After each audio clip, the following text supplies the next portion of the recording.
안녕하세요. 오늘은 대하티아이를 한번 살펴볼 거예요. 오늘 주가 동향, 주요 이슈들, 기술적인 흐름들 한번 살펴볼 거고요. 좋아요와 구독도 한번 부탁드리도록 하겠습니다. 뭐 참고 영상으로 봐주시면은 좋을 것 같아요. 대하티아이도 한동안 이 리뷰를 하다가 어떻게 보면은 시장에서 관심에서 잊혀지고 조회수도 떨어지고 하다 보니까 또 최근에는 뭐 영상을 찍지 못했던 부분인데요. 대하티아이는 철도 신호 제어 시스템 공급하는 회사라는 점이고, 이런 부분들로 인해서 대북 이슈 속에서 움직임을 가져갑니다. 대북 이슈라고 하는 거는 뭐 남북 경협 이슈 속에서 주가가 상승을 한다라는 거죠. 지난번에 이제 주가가 크게 급등이 나왔었던 부분들, 이전에 이런 급등이나 이런 부분들이 출현했을 때에도 다 그런 남북 경협 이슈에 대한 기대감이 반영이 되면서 주가가 급등이 나왔던 부분인데, 참고로 이거는 예측이 불가능한 영역이에요. 이러다가 언제 또 좋은 이야기 나올지 또 나쁜 이야기 나올지 모른다는 거예요. 근데 남북 경협주들을 제가 경험해 본 바로는 그냥 아무도 안 볼 때 사는 게 가장 좋은 것 같고요. 그리고 좋아질 때 파는 게 가장 좋은 것 같아요. 아무도 관심을 안 가질 때, 거래량이 없을 때 오히려 이제 매수의 기회로 보는 거고, 와, 사람들이 이슈 보고 막 달려들 때가 매도의 타이밍으로 잡으면 가장 현명한 이런 투자가 됐던 그런 이제 종목군인 것 같아요. 그리고 제가 생각하기에 주식시장에서 가장 못 간 테마를 꼽으라고 한다면, 작년부터 올해 지수가 폭등을 하고 있고 수십 수백 퍼센트 가는 종목들이 많이 나오고 있는 가운데서도 가장 못 간 테마를 손꼽으라고 한다면, 저는 1순위로 대북 테마를 꼽을 것 같아요. 물론 잘 간 종목도 있습니다만은 못 간 종목들이 대다수라고 봐요.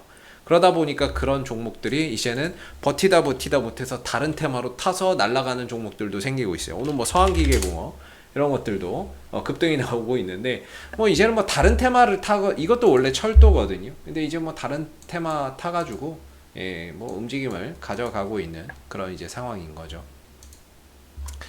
그래서 뭐 보통 이제 철도 가면 서암하고 뭐 대하티아이하고 푸른기술하고 이렇게 엮어서 보는데, 뭐 오늘 서암만 가고 대하티아이나 푸른기술은 움직임이 없었기 때문에 전반적으로 어떤 철도의 긍정적인 이슈라고 볼 수는 없을 거고요. 대하티아이도 그렇고 푸른기술도 그렇고 전체적으로 좀 주가의 흐름들이 옆으로 좀 답답하게 흘러가고 있죠. 위로도 막혀 있고 아래도도 막혀 있는 뭐 그런 상황이기는 한데, 아까 말씀드렸지만은 대북주는 조용할 때 사서 남들이 관심 가질 때 파는 게 가장 이상적이다라고 봐요. 그리고 얼마 전에 이때 주가가 급등 나왔던 거, 남북 통신선 복구되면서 급등 나왔잖아요.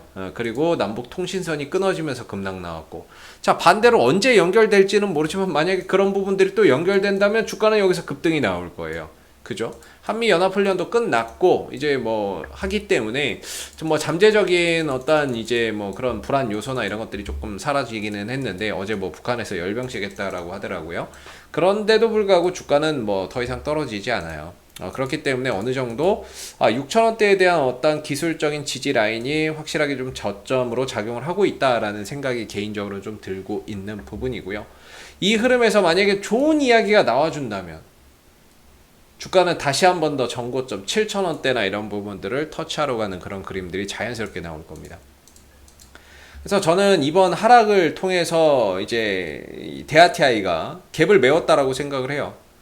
이때 요만큼의 갭이 있었죠. 요만큼의 갭 공간이 있었는데 그동안에 안 메우다가 이번에 시장 좀 밀리면서 자연스럽게 메워졌어요. 이번 조정으로 갭도 메우고 이전 저점의 지지 테스트도 한번 하면서 어떻게 보면 약간 좀 쌍바닥의 형태 속에서의 흐름을 돌려나가려고 하는 그런 이제 모습이 조금은 보이는 것 같습니다. 그래서 지금은 저는 만약에 개인적으로는 여기는 팔아야 될 자리는 아니다 라고 생각을 하고 있고요. 6,000원대 정도의 어떤 이제 지지나 이런 부분들을 생각하면서 반등이나 이런 부분들을 기대해 보는 게 가장 바람직하다라고 보고, 오히려 매도나 이런 부분들은 급등이 나오거나 상승이 나왔을 때 어떤 이런 7,000원짜리에서 비중을 좀 줄여가는 게 가장 좋은 방법이 아닌가 생각을 해요. 앞으로 지금이 저는 그렇게 생각하는데 북한 관련 이슈나 이런 것들은 뭐 지금이 최악이기 때문에 더 나빠질 건 없을 것 같고요. 뭐 최근에 뭐 도발이나 이런 것들 뭐 크게 하는 거 없으니까 또 조용조용하게 가고 있는데 뭐 이러다가 좀 좋은 이야기 하나만 나와도 주가는 급반응을 하는 부분들 그만큼 이제 주가나 이런 부분들이 간 게 없어서 조그마한 호재 하나만 나와도 통신선 하나만 복구가 돼도 급등이 나오는 상황들이 생기는 것 같아요. 그만큼 이제 주가나 이런 부분들에서 어떤 가격적인 상승 요소가 거의 없었다라고 보면 될 것 같고 대하티아이는 현재 6,000원대를 기점으로 해서 어떤 저점이 형성되어 있는 부분이기 때문에 지금은 조심스럽게 좀 반등의 포인트를 두면서 어떤 이제 보유의 관점으로서 가는 게 맞지 않을까라는 생각이 들고요. 반대로 이런 7,000원대에 좀 가까워진다면 오히려 그때 비중을 좀 줄이는 선택이 가장 올바른 대응이라고 봅니다.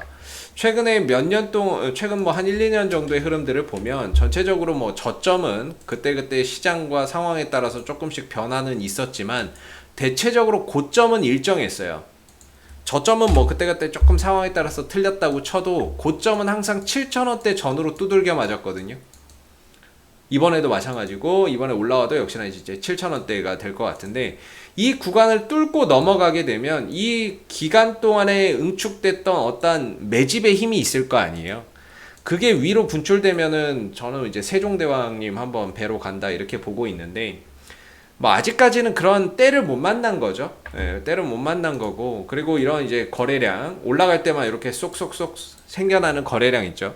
개인적으로 뭐 저런 거는 이제 매집의 거래량이라고 의심해 볼 수 있고 어느 정도 떨어질 때는 기가 막히게 거래가 완전 죽어버리잖아요. 이런 부분들은 이렇게 좀 잘 매집을 이렇게 어떤 주체들이 해놨다가 나중에 이슈 터지면 거기서 이제 한번 보내는 그런 그림들이 나올 것 같은데 현재로서는 어떤 그런 이슈도 없고 하다 보니까 계속해서 어떤 그런 매집 구간에 들어가 있는 것 같고요. 얼마 전에 남북 통신선 연결됐을 때도 마찬가지죠. 이때도 주가 올라갈 때 보면 이렇게 강하게 매수 들어오는 적은 있는데 나가는 적이 없어요. 가격만 빠지고 물량은 빠지지 않았기 때문에 이런 흐름들 하나하나가 과정이라고 보는 거고요. 의심해 볼 수밖에 없는 것 같고 추정상으로는 제가 봤을 때는 한 6,000원대에서는 지지를 받고 가야 된다 이렇게 보고 있거든요. 왜냐면 6,000원대에서 여기서 또 강하게 이런 매수세가 들어온 가격이잖아요. 그렇기 때문에 거래가 들어왔다는 건 어떤 강한 돈이 들어왔다라는 얘기인데 이 가격을 자기네들도 깨지기를 원하지 않을 겁니다. 그래서 자기네들의 어떤 가격도 지켜주면서 6,000원 정도에서의 어떤 지지력 테스트나 이런 부분들을 좀 해가지 않을까. 조금 더 열어둔다면은 5,900원 정도, 6,000원에서 5,900원 정도까지 조금 더 열어놓을 수도 있겠네요. 그래서 6,000원대 정도 전후로는 거의 뭐 좀 저점의 영역이다 이렇게 보면서 반등이나 이런 부분들 한번 차분히 기다려 보시는 게 좋을 것 같고 대응은 7,000원대에서 조금 해 가시는 게 낫지 않을까 싶습니다. 뭐 그 시기가 언제가 될지는 몰라도 현재로서 어떤 추세나 이런 부분들이 이탈된다거나 무너지는 것이 아닌 이런 박스권 흐름들이 견조하게 이어지는 부분이기 때문에 어느 정도 이런 종목의 주가에 지금 이 가격을 받쳐주는 강한 어떤 이제 매수의 힘이 존재하는 거라고 보고 있고 그래서 이 구간에서 잘 찍고 돌려간다면 갭도 메우고 쌍바닥 찍으면서 자연스럽게 또 반등 흐름들 속에서 어떤 이런 7,000원대의 터치나 이런 부분들 또다시 한번 기대해 볼 수 있는 계기가 마련될 수 있을 것 같습니다. 이상 AP투자연구소 이세훈 전략팀장이었고요. 구독과 좋아요도 한번 부탁드리도록 하겠습니다. 감사합니다. 그리고 네이버에서 AP투자연구소를 검색하시게 되면 웹사이트 상단에 AP투자연구소 홈페이지 링크가 나옵니다. 클릭하시게 되면 AP투자연구소 홈페이지로 접속하실 수가 있는데요. 가운데 무료 추천 종목 카테고리에 2021년 무료 추천 종목을 클릭하시게 되면 소장님께서 매일매일 국내외 시황에 대한 실시간 브리핑과 함께 댓글로 무료 추천 종목을 제공해 드리고 있습니다. 하나 눌러서 들어가 보게 되면요. 댓글 리딩은 아침 7시 47분부터 시작이 되었고요.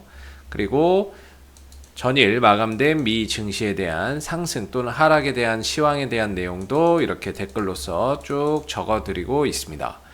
그리고 이제 9시가 되게 되면 무료 추천 종목이 나오게 되는데요. 무료 추천 종목의 종목명, 그 다음에 이제 매수가, 1차 목표가, 손절가가 함께 제시가 됩니다.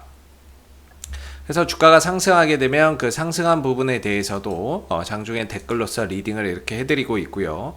또 하락하면 또 하락한 대로 그 부분에 대해서도 장중 댓글 리딩을 지속적으로 해드리고 있으니까 무료 추천 종목이 필요하신 분들은 많은 도움 받아가시면 좋겠고요. 또한 저희가 이제 주식 테마주 검색기라고 하는 무료 어플리케이션을 개발을 해서 무료로 누구나 사용이 가능합니다. 보시게 되면은 이제 테마주 검색기 클릭하시면은 안드로이드 버전, 아이폰 버전, PC 버전 세 가지로 나뉘어져 있고요.